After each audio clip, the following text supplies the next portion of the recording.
નમસ્કાર વિદ્યાર્થીઓ, ધોરણ 12 સાયન્સ કેમેસ્ટ્રી ઓર્ગેનિક કેમેસ્ટ્રીમાં aldehyde ketone carboxylic acid topic શીખી રહ્યા છીએ અને જેમાં આપણે રાસાયણિક પ્રક્રિયાઓ શીખી રહ્યા છીએ આલ્ડીહાઇડ અને કીટોનની. અને ખૂબ મહત્વની એવી સંઘનન એટલે કે કન્ડેન્સેશન અને ક્રોસ આલ્ડોલ સંઘનન. ક્રોસ એટલે બે અલગ અલગ આલ્ડીહાઇડ જોડાય, બે અલગ અલગ કીટોન જોડાય, અથવા તો એક આલ્ડીહાઇડ જોડાય અને એક કીટોન જોડાય તેવી પ્રક્રિયા, જેને આપણે મોસ્ટ આઈએમપી પ્રક્રિયા પહેલાથી જ કહ્યું છે. તો ક્રોસ આલ્ડોલ સંઘનન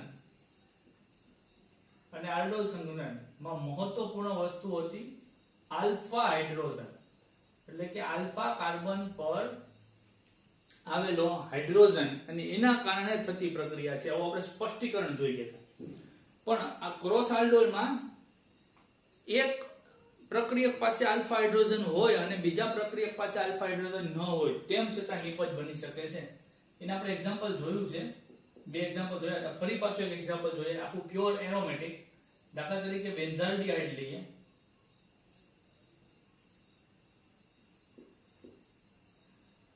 પેલું લખીએ છીએ એને આપણે ડબલ બોન્ડ આ રીતે લખીએ, બરોબર? તો આ બેન્ઝાલ્ડિહાઇડ. તો બેન્ઝાલ્ડિહાઇડ પાસે આલ્ફા કાર્બન તો છે આર્યો, પણ એની પાસે હાઇડ્રોજન નથી, કેમ કે એની ચાર સંયોજકતા પૂરી થઈ ગઈ છે, એટલે આલ્ફા હાઇડ્રોજન નથી. આલ્ફા કાર્બન છે, મુખ્ય ક્રિયાશીલ સમૂહ પછીનો કાર્બન આલ્ફા, પણ એમાં આપણે પાઈ બંધ કરીએ ને તો ખ્યાલ આવે. આ કાર્બનની 1 2 3 ને 4 સંયોજકતા પૂરી થઈ ગઈ, આલ્ફા હાઇડ્રોજન નથી. ચાલો પેલું જે લખો એ આલ્ફા હાઇડ્રોજન ન હોય તો ક્રોસ આલ્ડોલ સંઘનનમાં ચાલે, પણ બીજું જે લખશું એની પાસે આલ્ફા હાઇડ્રોજન હોવો જરૂરી છે, અને એ આપણે લખીએ છીએ આ CH3 જ લખ્યું છે. CH2H આપણી અનુકૂળતા માટે લખ્યું છે. C ડબલ બોન્ડ O અને બેન્ઝીન. ચાલો પર ઓળખી બતાવો જોઈએ વિદ્યાર્થી મિત્રો. મેં અહીંયા ક્યુ સ્ટ્રક્ચર લખ્યું છે. બેન્ઝીન ઉપર COCH3 એટલે થયું એસિટોફિનોન. એસિટોફિનોન ના C ડબલ બોન્ડ O પાસે બે આલ્ફા કાર્બન છે. આની પછીનો કાર્બન આ પણ આલ્ફા, આ આલ્ફા. આની પાસે હાઇડ્રોજન નથી, આની પાસે તો 3 હાઇડ્રોજન છે. એ 3 હાઇડ્રોજન માતા બે હાઇડ્રોજન H+ સ્વરૂપે અહીંયા આપણે ઉદ્દીપક તરીકે અથવા પ્રક્રિયા મંદ બેઝની હાજરીમાં કરીએ છીએ. NaOH BaOH ટ્વાઇસ KOH અને શું થતું હતું કે અહીંથી H2 ને અહીંથી O આપણે સીધી નિપજ બનાવીએ. વચ્ચે આલ્ડોલ નિપજ પણ બને છે, તો નિપજ બનાવી માનો કે આલ્ડોલ નિપજ બનાવી છે, માનો કે તો આલ્ફા હાઇડ્રોજન આ પાઈ પણ તૂટશે, આલ્ફા હાઇડ્રોજન ત્યાં જોડાય અને કાર્બન છે એ કાર્બન સાથે જોડાય, વચ્ચેની આલ્ડોલ નિપજ બનાવી એટલે C એની આરે H, પાઈ બંધ તૂટ્યો, સિંગલ બોન્ડ O એની આરે H, અને આ કાર્બન ને આ કાર્બન જોડાણા CH, C double bond O.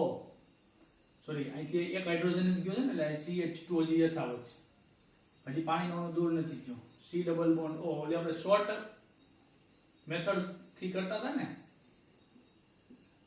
બરોબર? કાર્બોનિલ સમૂહ C ડબલ બોન્ડ O પછીનો કાર્બન આલ્ફા, પછીનો બીટા. આલ્ફા બીટા વિલોપન પ્રક્રિયા એવું હેડિંગ હતું, યાદ છે? આલ્ફા બીટા વિલોપન. વિલોપન કોનું થાય છે?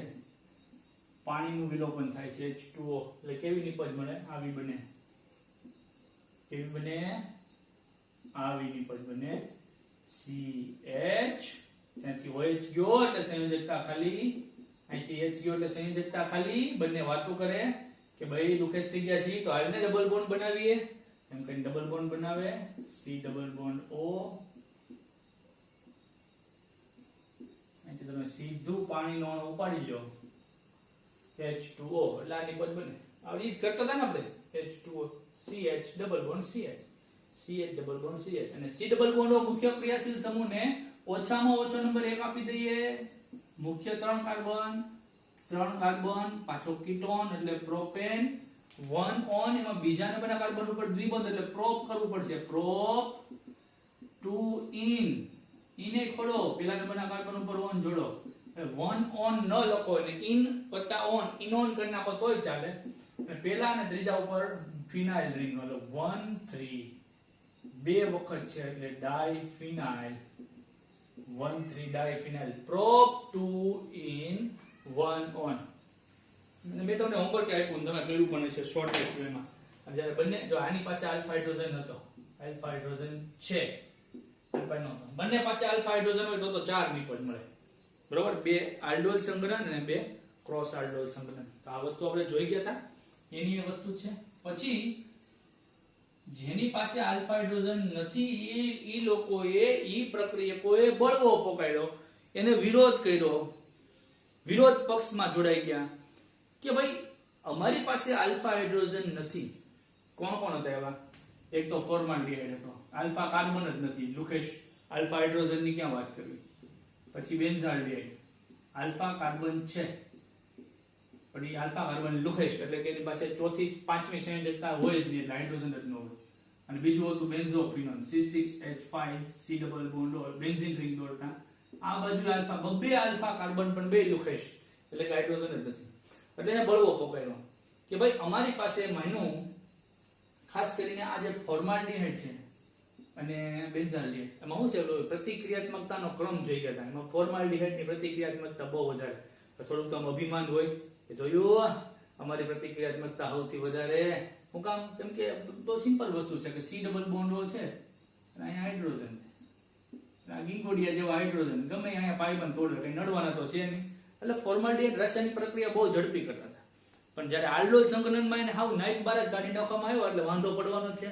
અભિમાન બહુ કર્યું હોય, ગામ આખામાં ફાકા પદ્ધતિ મળી હોય અને પછી નાઈટ બાર કાઢી મૂકે બેન્ઝાલ્ડિહાઇડ, એટલે એને વાંધો પડ્યો કે ભાઈ અમે આલ્ફા હાઇડ્રોજન નથી અથવા તો આલ્ફા કાર્બન નથી પણ અમે આલ્ડિહાઇડ તો છીએ ને, અમારું દુઃખ તો સમજો, અમારે પ્રક્રિયા નહીં કરવાની. પછી એને સમજાવવા માટે એક સ્પેશિયલ પ્રક્રિયા કરવામાં આવી જેનું નામ છે કેનિઝારો પ્રક્રિયા. જોયું? કેનિઝારો પ્રક્રિયા સમજાવો, 2 માર્ક્સ. એટલે કોની પ્રક્રિયા થઈ એની આઈડિયા કોઈ પાસે વિચાર આવે છે? કોની પ્રક્રિયા છે? આલ્ફા હાઇડ્રોજન ન ધરાવતા. એટલે આની આપણે સિદ્ધાંત લખીએ.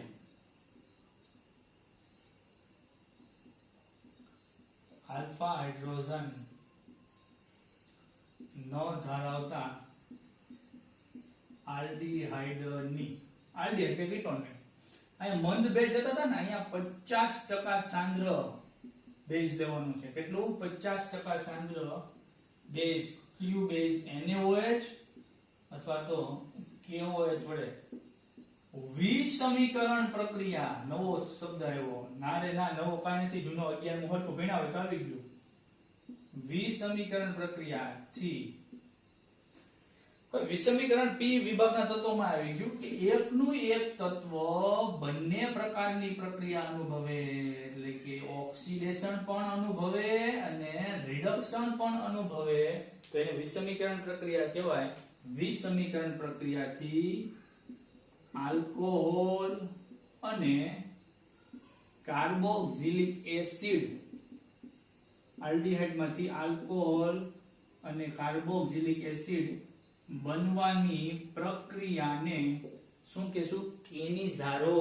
કેવો કેવો ઝારો કીધો? કેનિઝારો. કાઠિયાનો ઝારો નહીં, કેનિઝારો. અને આ આલ્કોહોલ ક્યારે બને આલ્ડીહાઇડમાંથી મિત્રો? કે જ્યારે એનું રિડક્શન થાય. કાર્બોક્સિલિક એસિડ ક્યારે બને? કે જ્યારે તેનું ઓક્સિડેશન થાય. તો ચાલો આપણે પ્રક્રિયા જોઈ લઈએ. સર્વપ્રથમ આવ્યો જોડીને ફોર્માલ્ડિહાઇડ કે મારી પ્રક્રિયા કરો, મારી પ્રક્રિયા કરો.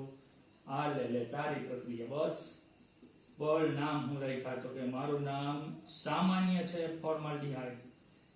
એમ તો કે હા. IUPAC શું છે? તો કે કાર્બનની સંખ્યા જોઈ લ્યો તો કે 1. આલ્ડીહાઇડ નો આલ લગાડો તો કે મિથેનોલ, 2 એક જ છે. મંદ નો લેવાય કેમ કે મંદ લે તો આલ્ડોલ સંઘનન થઈ ગયું. તમે આવું ભાળી જાઓ. કેવું ભાળી જાઓ? 50% એવું ભાળી જાઓ. સાંદ્ર NaOH અથવા તો KOH તો કેનિઝારો, અને મંદ NaOH ભાળી જાઓ તો આલ્ડોલ. પણ આમ થાય આમાં આલ્ડોલ તો થાય નહીં.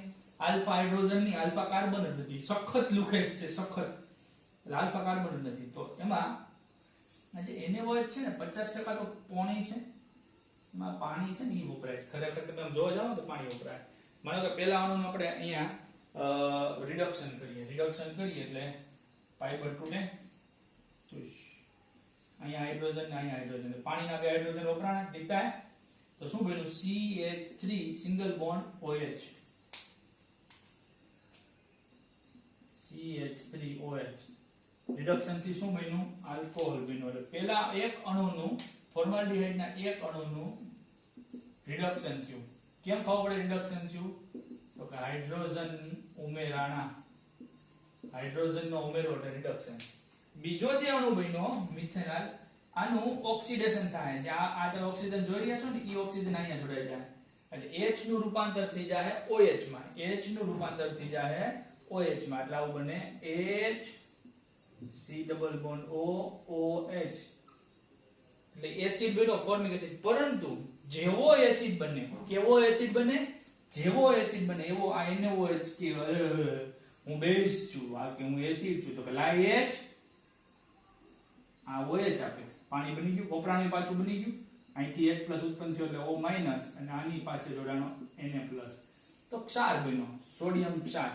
અને એસ્ટર માં એટ લાગે, ફોર્મ વત્તા એટ એટલે ફોર્મેટ, ફોર્મ વત્તા એટ એટલે ફોર્મેટ, અને અહીંયા જોડાણો છે સોડિયમ, સોડિયમ ફોર્મેટ. આ સામાન્ય નામ, IUPAC નામ મિથેન, અને એસ્ટર નો OH મિથેનોઇટ, સોડિયમ મિથેનોઇટ, સોડિયમ મિથેનોઇટ. અને આ તમારે સોડિયમ મિથેનોઇટ માંથી જો કાર્બોક્સિલિક એસિડ બનાવવું હોય, તમે એસિડ નાખ્યું હતું ને એને OH આ ભૂસાઈ ગયું, H2O વપરાણો, H2O પાછો બની ગયો, તમે સમજી ગયા ને. એટલે પછી આમાં તમારે એસિડ નાખી દેવાનું H+, HCl હોય તો Na અને Cl, H2SO4 હોય તો Na2SO4, તો બનશે HCOOH અને Na+ છૂટો પડ્યો, કેમ કે ધન આયન લીધો છે, ધન આયન છૂટો પડ્યો, એને ઋણ આયન લખ્યો નથી. તો આ રીતે બીજા તબક્કામાં મિથેનોલ ઓક્સિજન મેળવે છે, ઓક્સિજન ઉમેરાય છે, ધેટ્સ વાય એમ કહી શકાય કે એનું ઓક્સિડેશન થયું. એટલે કે ફોર્માલ્ડિહાઇડ નો અણુ જ ઓક્સિડેશન તથા રિડક્શન બંને જ પ્રકારની પ્રક્રિયાઓ અનુભવે છે. ધેટ્સ વાય આ પ્રક્રિયાને વિષમીકરણ પ્રક્રિયા કીધી. કેવી કીધી? વિષમીકરણ. અને આ પ્રક્રિયાનું નામ કેનિઝારો પ્રક્રિયા કહેવામાં આવ્યું છે. કેવો ઝારો? કેનિઝારો. મુખ્ય શું યાદ રાખવાનું છે? 50% સાંદ્ર NaOH અને KOH.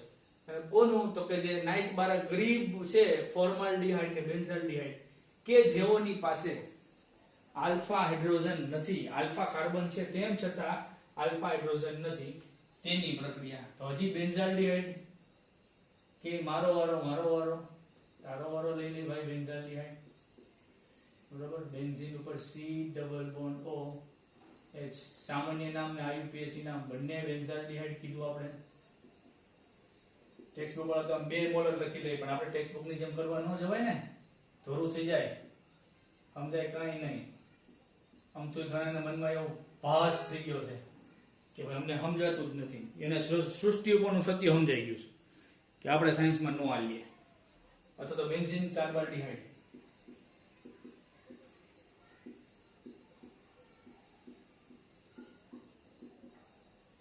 સાયન્સમાં 3 પ્રકારના વિદ્યાર્થીઓ હોય, બરોબર. એક તો હોશિયાર, અથવા તો આપણે કહી શકાય કે અતિ હોશિયાર.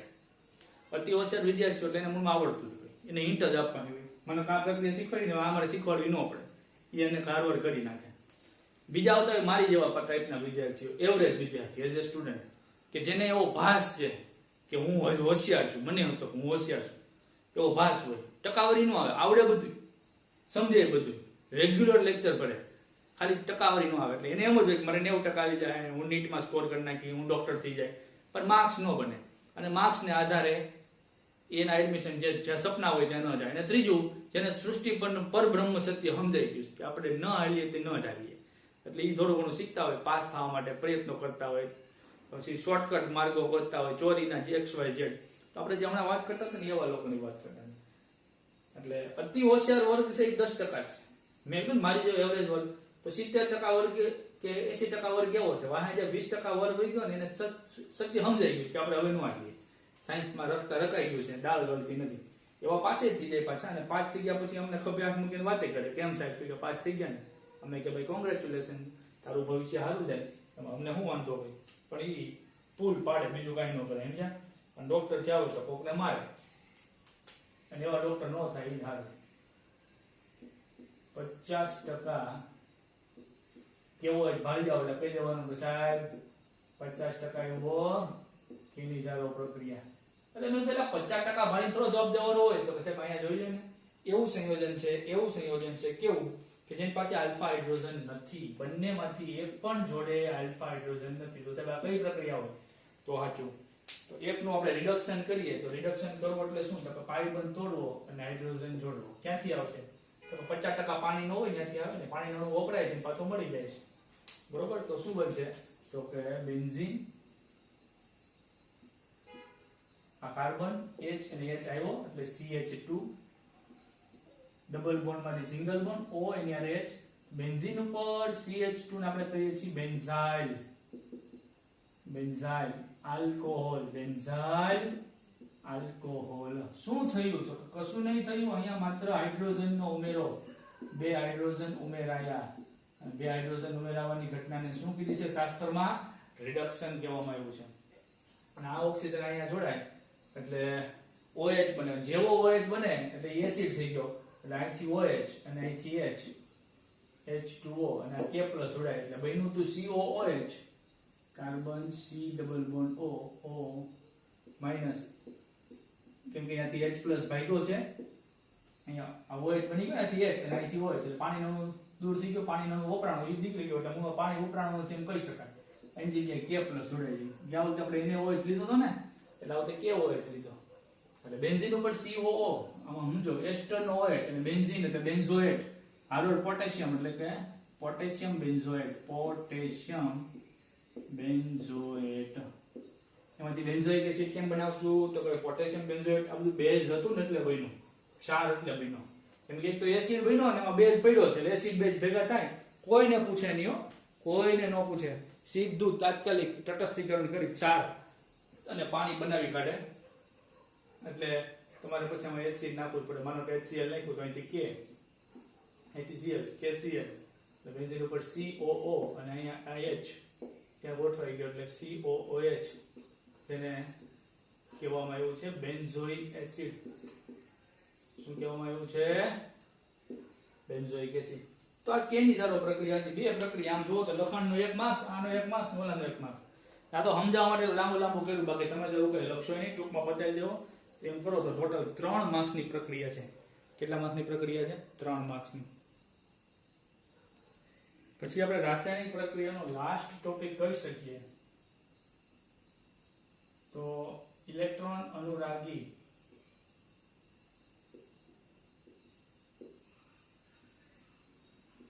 વિસ્થાપન પ્રક્રિયા. એલિફેટિક છે તો આ પ્રક્રિયા આપવાના જ નથી. ઇલેક્ટ્રોન અનુરાગી વિસ્થાપન એરોમેટિક જ આપવા. ઇલેક્ટ્રોન અનુરાગી કોને કહેવાય?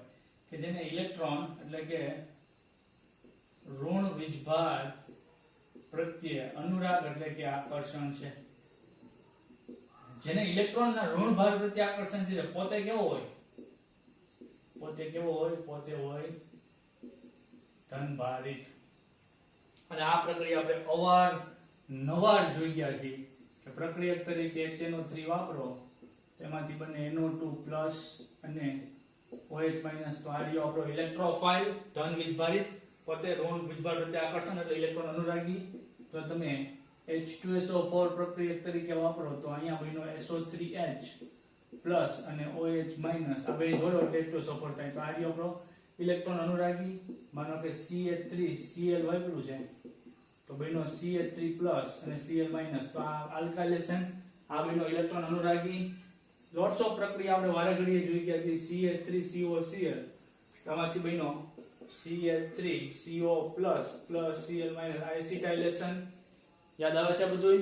પછી માનો કે બ્રોમિન લીધું છે, Br2 બ્રોમિનેશન કરવું છે તો Fe-Br3 ઉદ્દીપકે વાપરવો પડે, તેમાંથી બને Br+ અને Fe સાથે Br3 સાથે ઓર જોડાણો માઈનસ, તો આ બન્યો Br+ એટલે કે bromination, chlorination, nitration, sulphonation, Friedel Crafts alkylation, Friedel Crafts acylation. આવી બધી પ્રક્રિયાઓ તમે અવારનવાર જોઈ ગયા છો. પરંતુ આપણે આલ્ડીહાઇડ અને કીટોન માટે જોવાનું છે. તો માનો કે એરોમેટિક આલ્ડીહાઇડ તરીકે બેન્ઝાલ્ડીહાઇડ લઈએ તો બેન્ઝાલ્ડીહાઇડ નો CHO સમૂહ મેટા નિર્દેશક સમૂહ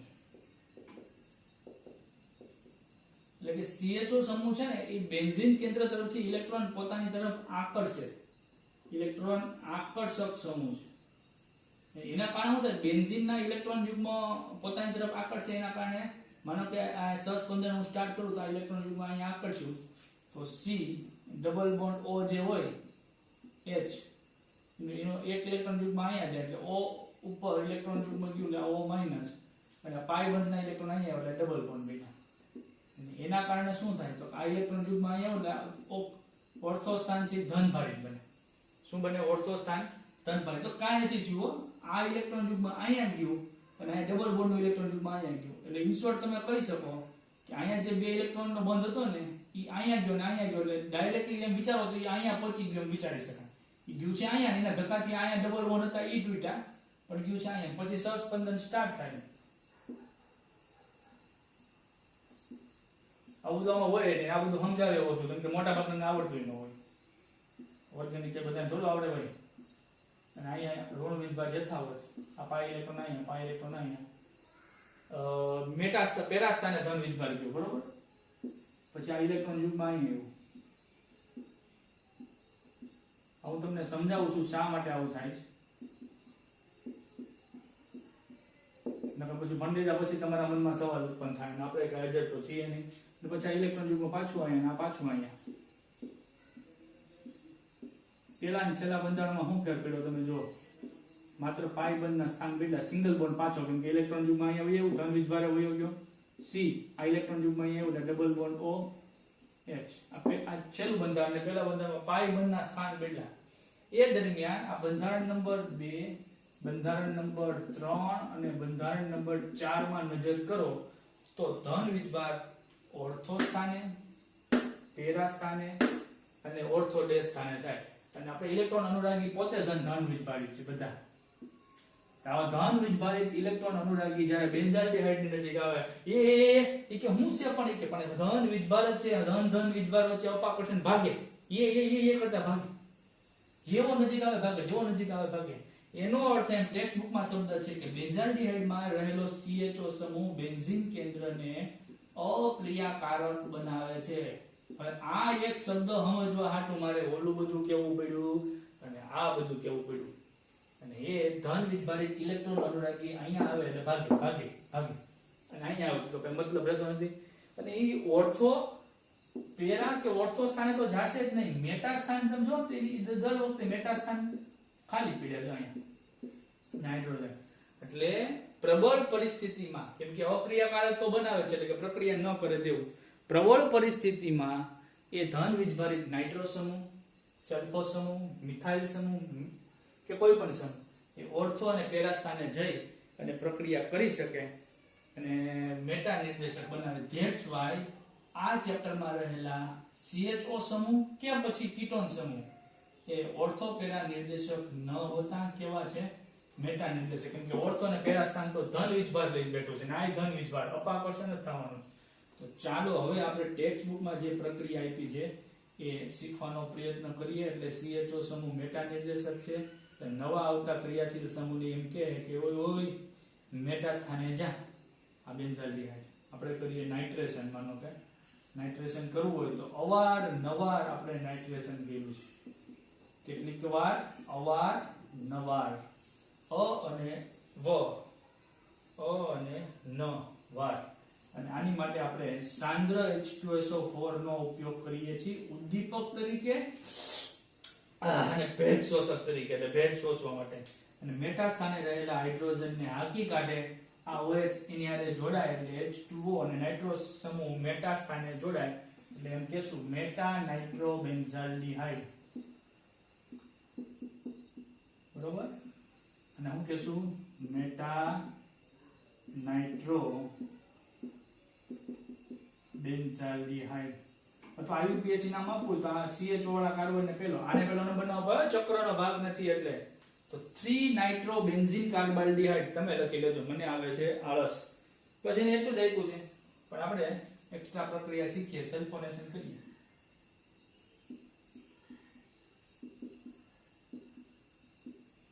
લેવાનું સલ્ફોનેશનમાં?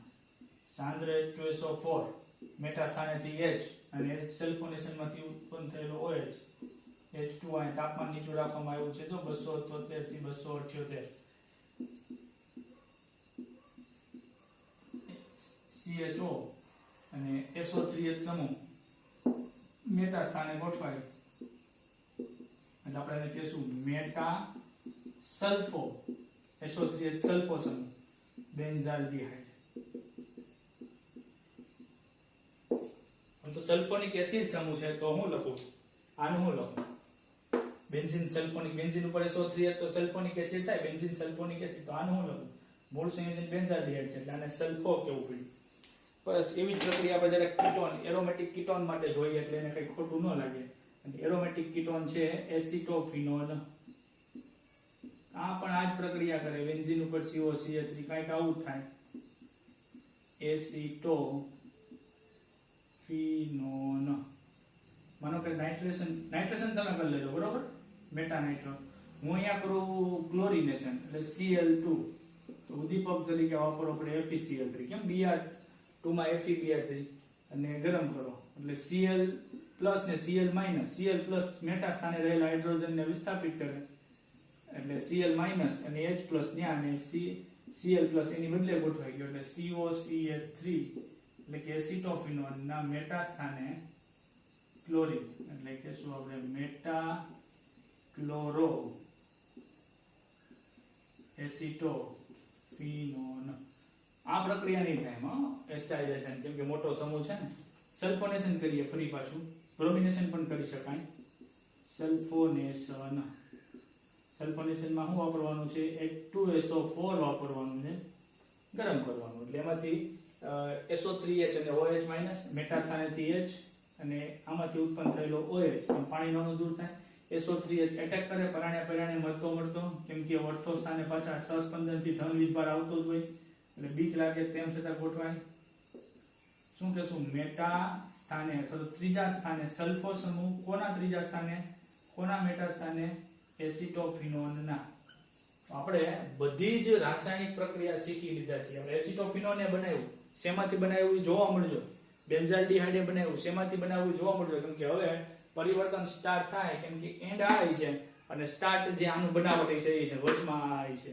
તો આ છેલ્લો એવો નાનો એવો ટોપિક જે ટેક્સ્ટ બુક વાળા આપ્યો છે એ જોઈ લો તમે બોર્ડમાં કેવડો ટોપિક છે. સમજવા માટે ઘણું બધું કરવું પડતું હોય છે બરોબર. તો આ બાબતોને ધ્યાનમાં રાખવાની.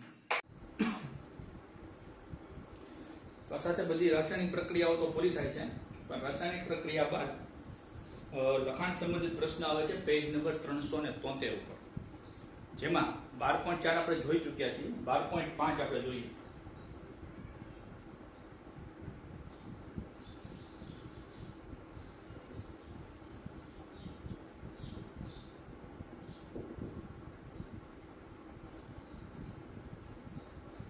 શું કહે છે 12.5 કે નીચે દર્શાવેલી પ્રક્રિયાઓ માટેની નિપજોનું અનુમાન કરો. તમને 4 પ્રક્રિયાઓ આપી છે એની નિપજો શોધવાની છે. પહેલી પ્રક્રિયા સાયક્લોહેક્સેન આ ષટકોણ પંચકોણ આપ્યું એટલે સાયક્લોહેક્સેન છે એમાં કીટોન છે C ડબલ બોન્ડ O લાંબ જોઈએ તો એને કહેવાય સાયક્લોહેક્સેનોન. સાયક્લોહેક્સેન અને કીટોન સાયક્લોહેક્સેનોન વત્તા NH2OH આ હાઇડ્રોક્સિલ અને NH2 એટલે એમાઇન. આજે આપણે સૌપ્રથમ પ્રક્રિયા જોઈ ગયા હતા ને કેન્દ્રાનુરાગી યોક્સિલ પ્રક્રિયા આ એ પ્રક્રિયા છે H+ ની હાજરીમાં. તો આને આપણે આ રીતે લખ્યું છે પણ એને આપણે થોડુંક ફેરવીને લખવાનું કેમ કે NH2 સમૂહનો હાઇડ્રોજનની જરૂર છે. આપણે આમ લખશું NH2OH જે આપણા માટે જાણીતું છે. ત્યારબાદ આપણે અહીંથી H2 ડાયરેક્ટ શોર્ટલી દૂર કરતા હતા પાણીનો અણુનું શોષણ એ કરવા માટે એસિડ ઉદ્દીપક નાખતા હતા અને ડબલ બોન્ડ N જોડાઈ ગયું હતું જેને ઓક્સાઇન કહેતા હતા. C double bond N OH સાયક્લોહેક્સેન ઓક્સાઇન કહેતા હતા. નામ નો લખો તો પણ ચાલે કેમ કે નિપજનું અનુમાન કરવાનું જ કીધું છે ખાલી બરોબર. ત્યાર પછી બીજા નંબરે પ્રક્રિયામાં કઈ કેવું છે આ સાયક્લોપેન્ટેન હતું હવે એવું સાયક્લોહેક્સેન. અહીંયા મારે હેક્ઝેન બોલાઈ ગયું હતું પણ સાયક્લોપેન્ટેન સમજવાનું. તો આ છે સાયક્લોહેક્ઝેન અને કીટોન એટલે સાયક્લોહેક્ઝેનોન વત્તા NH2 એટલે હાઇડ્રેઝિન. હાઇડ્રેઝિનના એક હાઇડ્રોજનના બદલામાં ફિનાઇલ આવી ગયું એટલે ફિનાઇલ હાઇડ્રેઝિન, જેના બીજા અને ચોથા સ્થાને નાઇટ્રો સમૂહ, એને આપણે શોર્ટમાં કહેતા હતા 2,4 ડાયનાઇટ્રો ફિનાઇલ હાઇડ્રેઝિન. આ પણ જાણીતું છે. નિપજનું અનુમાનમાં શું હોય, અહીંથી H2 ને અહીંથી O એમ કરીને પાણીનો અણુ દૂર થાય. ખરેખર પ્રક્રિયા કેન્દ્રાનુરાગી યોગશીલ છે, પણ આપણે શોર્ટમાં જ્યારે નિપજો બનાવવાનું પૂછવું હોય ત્યારે આ રીતે જવાબ આપતા હોય છે. આ ડબલ બોન્ડ, આ N NH NH પછી ફિનાઇલ. એ તો એને જે છે તે એમ જ રહે, એમાં કશો ફેર ન પડે. પણ આ લાલ નારંગી રંગના અવક્ષેપ આપે. આ નિપજ જે મળે ને એના નારંગી, આ બેન્ઝીન નથી, નારંગી લાલ અવક્ષેપ મળે. પછી ત્રીજા નંબરની પ્રક્રિયા જો RCH double bond CH, CHO ને જરાક હું આમ લખી લઈશ, C double bond OH.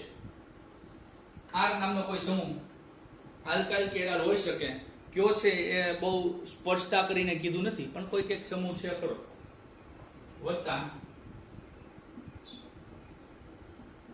NH2 CO NH NH2. અને આપણે સેમી કાર્બેઝોન કહેતા હતા. પણ એમાં સ્ટ્રક્ચર જે આપ્યું છે ને ઊંધું છે, આપણે ચતું કરવાનું છે. એની માટે ટેક્સ્ટ બુકમાં પેજ નંબર 368 ઉપર આવી જાવ. 368 ઉપર સેમી કાર્બેઝોન ની સેમી કાર્બેઝાઇડ. NH2 છે ને એને આ બાજુ લખવું પડશે, એટલે આપણે ઊંધું લખી નાખી. CONH2 આમ અને આખું આમ ફેરવી નાખી, એટલે NH2 NH CONH2 આમ. બરોબર, એ સ્ટ્રક્ચર છે. સેમી કાર્બેઝાઇડ કહેતા હતા. કાર્બેઝોન તો નિપજ મળી. નહીતર શું છે કે તમે આને આ બાજુ લખ્યું હતું તો આ H2 ઉપાડી લ્યો તો એ ખોટી નિપજ બને. NH2 હતું, ન્યા CONH2 જોડાણ, અહીંથી H2 અને અહીંથી O. એમ પાણીનો અણુ દૂર જાય અને પછી નિપજ બને R CH double bond CH, આ CH double bond CH single bond CH, પછી આ ડબલ બોન્ડ થી અહીંયા N જોડાણ, double bond N NH C double bond O NH2. અને આ જે નિપજ બની ને આ ભાગને આને સેમી કાર્બેઝાઇડ કહેતા હતા, સોરી સેમી કાર્બેઝોન કહેતા હતા. સેમી કાર્બેઝોન. અને છેલ્લું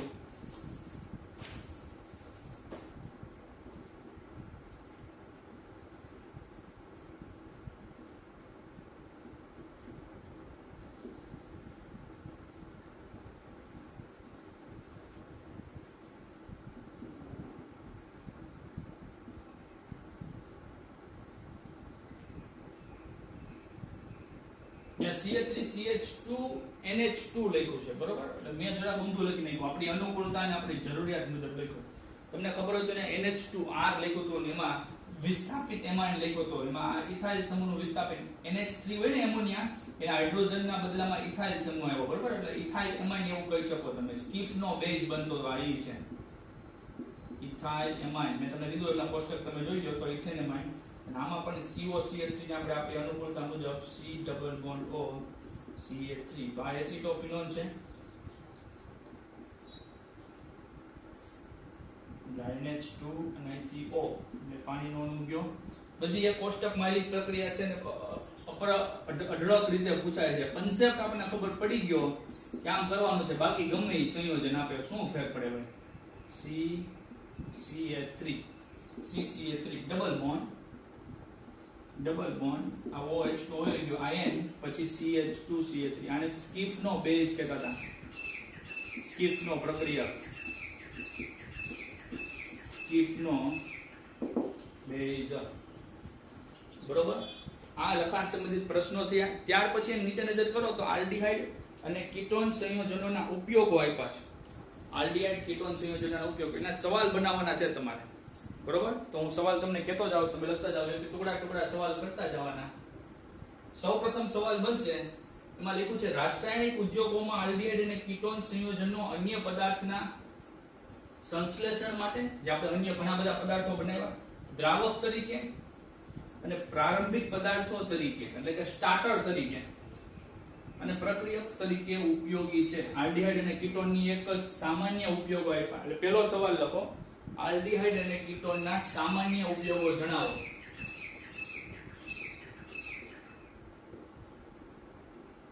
આલ્ડીહાઇડ અને કીટોનના કોમન, બેમાં કોમન ઉપયોગો કયા છે તે સામાન્ય ઉપયોગો જણાવો. હેતુલક્ષી પ્રશ્નો જેને આપણે કહીએ છીએ એ આ રીતે પૂછાતા હોય છે. આલ્ડીહાઇડ અને કીટોનના સામાન્ય ઉપયોગો જણાવો.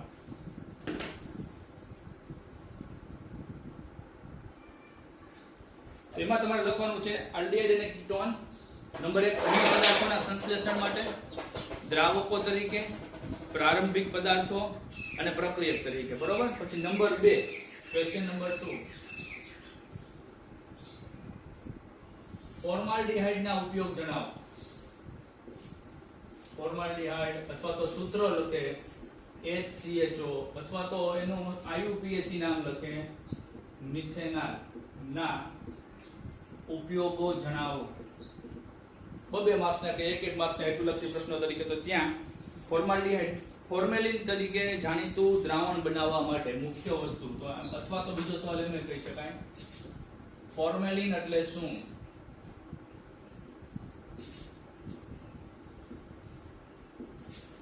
તેના ઉપયોગો જણાવો. આ સવાલ લખજો. તો 40% ફોર્માલ્ડીહાઇડ હોય અને બાકીનું પાણી હોય 60%. બરોબર, એટલે 40% વોલ્યુમ બાય વોલ્યુમ કહેવાય, V બાય V, એટલે કદ કદથી ટકાવારી. અને ફોર્મેલિનનો ઉપયોગ થાય છે જૈવિક નમૂનાઓ સાચવવા માટે, ડેડ બોડી સાચવવા માટે. તમે અહીંથી કોઈ બી ગ્રુપના વિદ્યાર્થીઓ મેડિકલ લાઈનમાં જાઓ તો ત્યાં તમારે જે બોડી ડિસેક્શન કરવાનું આવશે, એ બોડી ડિસેક્શન કરવા માટે જે બોડી છે ફોર્મેલિનમાં રાખેલી છે, એટલે જૈવિક નમૂનાના પરીક્ષણ માટે. ત્યારબાદ ફોર્માલ્ડીહાઇડનો ઉપયોગ છે બેકેલાઇટ બનાવવા માટે, જે આપણે બનાવી ગયા છીએ phenol formaldehyde resin, urea formaldehyde પણ બનાવી ગયા છે ગુંદર, અને અન્ય પદાર્થો કેવા પોલિમરની બનાવટ માટે. ફિનોલ ફોર્માલ્ડીહાઇડ હતો, ફોર્માલ્ડીહાઇડ બીજી ક્યાં ક્યાં વપરાતો હતો? મેલેમાઇનમાં વપરાતો હતો. તો એ જ્યાં જ્યાં ફોર્માલ્ડીહાઇડ વપરાણો ત્યાં ત્યાં પોલિમરની બનાવટ માટે. બરોબર, પછીનો સવાલ ક્વેશ્ચન નંબર 3, એસિટાલ્ડીહાઇડની બનાવટ જણાવો. અથવા તો ફલાણું બનાવવા માટે MCQ પૂછે કે આ વસ્તુ માટે કયું સંયોજન વપરાય, અને 4 ઓપ્શન્સમાં સૂત્રો આપ્યા હોય, એસિટાલ્ડીહાઇડ ન લખ્યું હોય. MCQ તો ગમે પૂછાય તો એને આમ પણ આપી શકાય CH3CHO, અથવા તો તમે એને કહેશો ઇથેનોલ ના ઉપયોગો. ત્રણેય રીતે પૂછાઈ શકે. અને સળંગ ન પૂછે તો MCQ પણ પૂછે. દાખલા તરીકે જો એસિટાલ્ડીહાઇડ નો ઉપયોગ ક્યાં છે, તો કે એસિટિક એસિડ બનાવવા, ઇથાઇલ એસિટેટ બનાવવા, વિનાઇલ એસિટેટ બનાવવા, પોલિમર પદાર્થો અને ઔષધોના ઉત્પાદનમાં પ્રારંભિક પદાર્થ તરીકે. તો MCQ કદાચ એમ પણ પૂછે કે ઔષધોના ઉત્પાદનમાં પ્રારંભિક પદાર્થ તરીકે નીચેનામાંથી શું વપરાય છે? તો 4 સૂત્રો લખ્યા હોય, HCHO, CH3CHO, બેન્ઝીન ઉપર CHO અને બેન્ઝીન ઉપર COCH3. ત્યારે કન્ફ્યુઝ થાય, કેમ કે રિવર્સ સવાલ પૂછ્યો. ઔષધો એસિટાલ્ડીહાઇડ અહીંયા વપરાય બરોબર છે, પણ અહીંયા એસિટાલ્ડીહાઇડ રિવર્સ સવાલ પૂછ્યો. તો આ રીતે આવડવું જોઈએ. તો 4 વસ્તુ આપી છે, એ લખવાનું તમારે છે. પછી ક્વેશ્ચન 4, બેન્ઝાલ્ડીહાઇડ. છૂટા છૂટા સવાલ લખવાની પાકા થાય. બરોબર, બહુ સમજદારીથી આપણે લખવાનું છે, ને હું પણ બહુ સમજદારીથી તમને કહું છું કે એક સાથે ફકરો વાંચશો તો યાદ રહેવાનું નથી. બેન્ઝાલ્ડીહાઇડના ઉપયોગો. આ સવાલ તો લગભગ MCQ માં પૂછાય એવો છે, કેમ કે ખાલી સુગંધની પ્રાપ્તિ અને રંગ ઉદ્યોગોમાં 2 જગ્યાએ MCQ જ પૂછે. સુગંધની પ્રાપ્તિ અને રંગ ઉદ્યોગોમાં શું વપરાય? ઓપ્શન્સ આ રીતે આપે. Options HCHO, V, CH3CHO, C, benzene ઉપર CHO, D, CO, CH3. તો મને કે આપણે બધા સવાલ છે એના 4 ઓપ્શન્સ આ કોમન બનાવી શકાય. મને કે ફોર્મેલિન બનાવવા માટે શું વપરાય તો કે બરોબર. પછી મેલેમાઇન કે બેકેલાઇટ પોલિમર બનાવવા માટે શું વપરાય તો કે ફોર્માલ્ડિહાઇડ, ફિનોલ અને ફોર્માલ્ડિહાઇડ. યુરિયા ફોર્માલ્ડિહાઇડ માટે શું વપરાય તો કે નામમાં જ આવી ગયું. પછી એસિટિક એસિડ અને વિનાઇલ એસિટેટના ઉત્પાદનમાં શું વપરાય તો કે એસિટાલ્ડિહાઇડ. રંગ અને સુગંધની પ્રાપ્તિ માટે શું વપરાય તો કે બેન્ઝાલ્ડિહાઇડ. તેમાં સી જવાબ બનશે. બરાબર ને? પછી ક્વેશ્ચન નંબર 5, એસિટોન એટલે કે CH3CO CH3 અથવા તો જેને કહી શકાય પ્રોપેનોન ના ઉપયોગો જણાવો. તમારે લખો ફટાફટ. એસિટોન તો ખૂબ સારો દ્રાવક છે. પાણી સાર્વત્રિક દ્રાવક પછીનો દ્રાવક જે વસ્તુ પાણીમાં નથી ઓગળતી તે ઓગાળવા માટે એસિટોન વાપરવાનો છે. બેનો જે નેલ પોલિશ લગાડે છે એમાં પણ એસિટોન છે. નેલ પોલિશ જે કંઈ કન્ટેન્ટ છે એ ઓગળા, કેમ કે તમે નેલ પોલિશ લગાડ્યા પછી સુગંધ આવે છે. અને નેલ પોલિશ દૂર કરવા માટે પણ જે તમે લગાડો છો લિક્વિડ એ પણ એસિટોન છે, કેમ કે એમાં ઓગળી જાય. નેલ પોલિશની જે મટીરીયલ હોય ને એ ઓગળી જાય, જેને તમે નેલ પોલિશ રિમૂવર કહો છો એ પણ એસિટોન જ છે. તો એસિટોન અને મિથાઇલ ઇથાઇલ કીટોન ખૂબ સારા દ્રાવક છે. નેલ પોલિશ વાળો ભાગ લખ્યો નથી પણ લખવો જોઈએ. બરોબર. પછી બીજા ઘણા આલ્ડિહાઇડ અને કીટોન સંયોજનો, દાખલા તરીકે બ્યુટીરાલ્ડિહાઇડ, વેનિલિન, એસિટોફિનોન અને કપૂર સ્વાદ અને સુગંધ માટે ખૂબ જાણીતા છે. તો આવા સમયે સવાલ આવો બને. ક્વેશ્ચન 6, સ્વાદ અને સુગંધ માટે જાણીતા આલ્ડિહાઇડ અને કીટોન સંયોજનો જણાવો. જાણીતા આલ્ડિહાઇડ અને કીટોન જણાવો.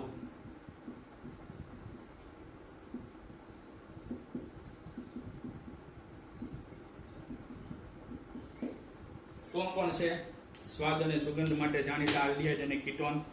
તો કે બ્યુટીરાલ્ડિહાઇડ, 4 કાર્બન વાળો aldehyde, CH3 CH2 CH2 CHO બ્યુટીરાલ્ડિહાઇડ. પછી વેનિલિન જેનું સ્ટ્રક્ચર આગળ છે તમે જોઈ લેજો.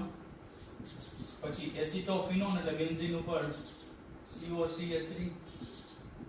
હવે સ્વાદ અને સુગંધ માટે તમારે જી ટીક કરવાનું થાય ને ઓપ્શનમાંથી. એસિટોફિનોન. પછી કપૂર, કેમ્ફર. કપૂર અને કેમ્ફર પણ કહેવામાં આવે છે. કપૂરનું સૂત્ર કંઈક આ રીતનું છે.